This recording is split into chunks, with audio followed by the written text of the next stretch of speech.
रामाच्या मंदिरामध्ये दर्शनाला गेलात, सगळे रिच्युअल्स पार पाडलेत आणि आपण अत्यंत सन्मानाने महिला म्हणून आमच्या वहिनींचे अधिकार कुठेही डावलले नाही. आमच्या वहिनींना ते सगळे अधिकार आपण दिले. बाकी आम्ही काल बघितलं सर, काही नेते तुरु तुरु एकटेच जात होते आणि पत्नी वनवासातच. सर वाईट वाटत होतं सर, एवढ्या गुढ्या उभ्या केल्या आणि पत्नी सोबत नाही. पण आपण तसं केलं नाही सर. आपण आमच्यासाठी आदर्श आहात की आपण प्रत्येक ठिकाणी वहिनींना सोबत घेतलं, म्हणजेच आपण महिला शक्तीचा सन्मान करणारे आहात. आणि या दृष्टिकोनातून आम्हा सगळ्या महिलांच्यासाठी आपण खऱ्या अर्थाने आदर्श प्रभू श्रीरामाचे सच्चे अनुयायी आहात. सर मी असं म्हटलं की रामायणामध्ये प्रभू श्रीरामांची जी व्यक्तिरेखा आहे ती एकवचनी सुद्धा आहे, दिलेलं वचन पाळणारी. काल ज्यांनी प्राणप्रतिष्ठेचा सोहळा एक प्रचाराचं टूल किट सारखा केला, त्यांना मुळात एकवचनी असणं कळलंच नाही. ते आशिष कुरेशी, सॉरी शेलार आहे वाटतं ते, हां, तर ते आशिष शेलार आणि असे खूप सारे लोक ते असं म्हणाले की अरे अरे आमचा नेता, यांना हे कळलंच नाही. अरे एकवचनी होते रे, प्रभू श्रीराम एकवचनी होते. ह्यांचा नेता 72 तासाच्या आत विसरून जातो 70,000 कोटीच्या घोटाळ्याचा आरोप कोणावर केला आणि त्यालाच परत घेतो सोबत. कसले एकवचनी? ते आमचे देवा भाऊ इकडे एकवचनी एकवचनी म्हणतात आणि ते सांगतात राष्ट्रवादीशी युती नाही नाही नाही, आपा धर्म नाही, शाश्वत धर्म नाही, कधीही नाही.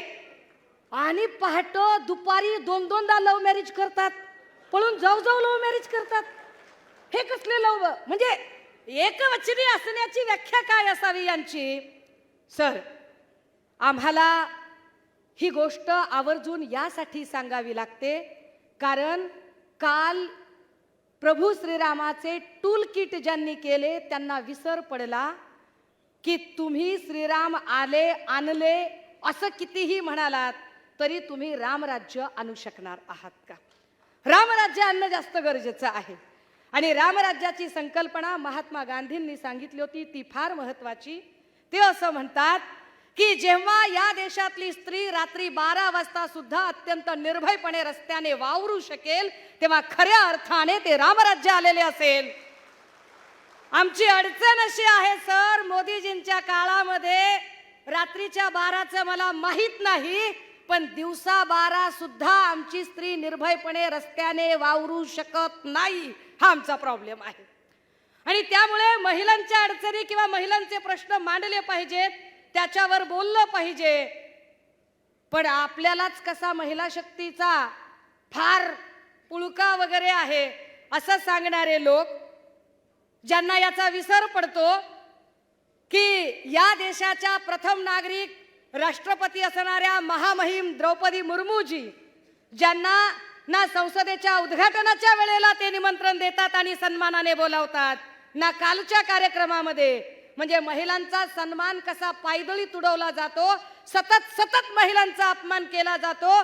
मग त्या खेळाडू महिला असतील किंवा हाथरसच्या महिला असतील, उन्नाव कठुआच्या महिला असतील किंवा रोज महाराष्ट्रात किंवा भारतात रोज यांच्या पॉलिटिकल लीडर्सनीच प्रताडित केलेल्या महिला असतील, याच्यातल्या एकाही महिलांना ते न्याय देत नाहीत.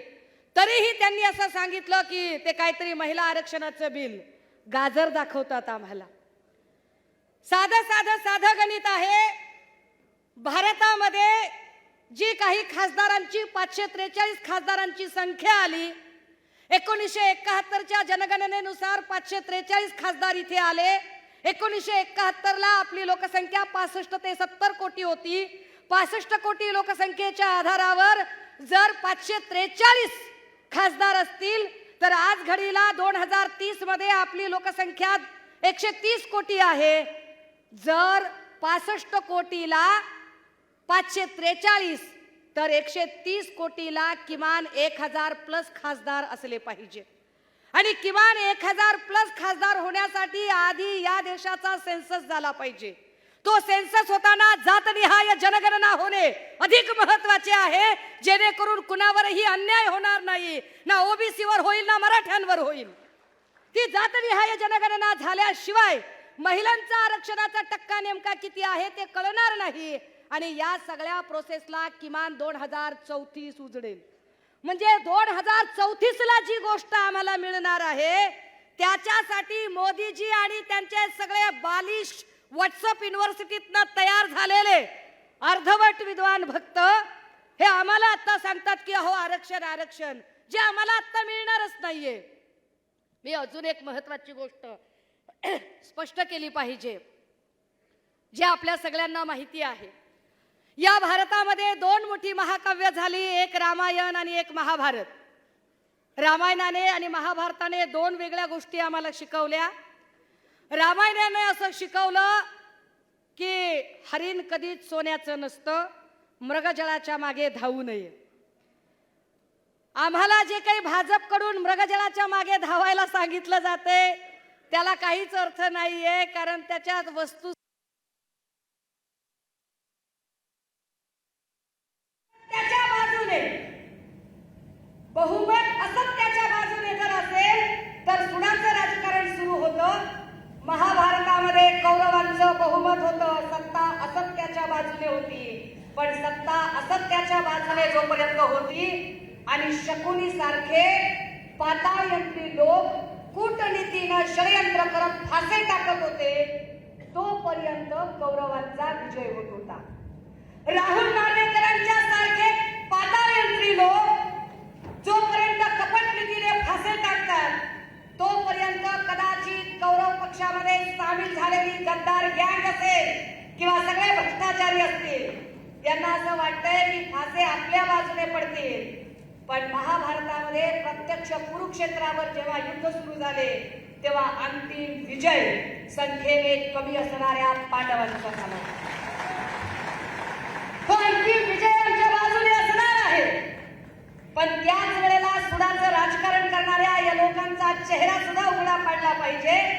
ज्या सुडाच्या राजकारणामध्ये सगळ्यांनी माध्यमांनीही विचार करावा आणि इथे जमलेल्या प्रत्येक पदाधिकाऱ्याने विचार करावा. जोपर्यंत सत्तेमध्ये आपण होतो तोपर्यंत किरीट सोमय्या नावाच्या व्हिडिओ स्पेशालिस्टने ज्यांच्यावर आरोप केलेले होते त्यातले आता कोण आहेत? सगळेच्या सगळे त्यांच्या सोबत आहेत. मग ते यशवंत सरनाईक, भावना गवळी पासून ते अगदी 70,000 कोटीचा आरोप झाले माणसांपर्यंतचे सगळे लोक त्यांच्या सोबत आहेत. पण ज्यांच्यावर सत्ता असताना आरोप नव्हते पण त्यांना सुद्धा तोडायचं आहे. सत्ता नसताना आरोप नव्हते ज्यांच्यावर, आपल्याकडे सत्ता होती तेव्हा ज्यांच्यावर ते आरोप नव्हते असे लोक. मग त्यामध्ये अनिल परब साहेब असतील, रवींद्र वायकरजी असतील, किशोरीताई पेडणेकर असतील, राजन साळवी असतील, वैभवदादा नाईक असतील, कितीतरी अशी माणसं आहेत की ज्यांचा काही संबंध. सूरज चव्हाण या लोकांची नावं नव्हती. ही लोक सत्ता आपल्याकडे जेव्हा होती तेव्हा यांच्यावर कुठलेही आरोप नव्हते. याचा सरळ सरळ अर्थ असा आहे, हे सरळ सरळ परसेप्शन असं आहे की तुम्ही आमच्या सोबत त्यांच्यासह आला असतात तर आम्ही तुमच्यावर ईडीची कारवाई केली नसती. आम्ही ईडीची कारवाई करू जर आमच्या सोबत आला नाही. आम्हाला आनंद आणि अभिमान आहे की आमच्या सोबत राजन साळवी साहेबांच्या सारखे नेते आहेत जे मोडेल पण वाकणार नाही म्हणत आहे. आम्हाला आनंद आहे आमच्या सोबत सूरज भैया चव्हाण सारखी माणसं आहेत जे सूरज भैया सांगतायत की आदित्यदादा चिंता करू नका, आज बसावं लागलं तरी चालेल पण लढू, या दमन यंत्रणेच्या विरोधात आम्ही लढू.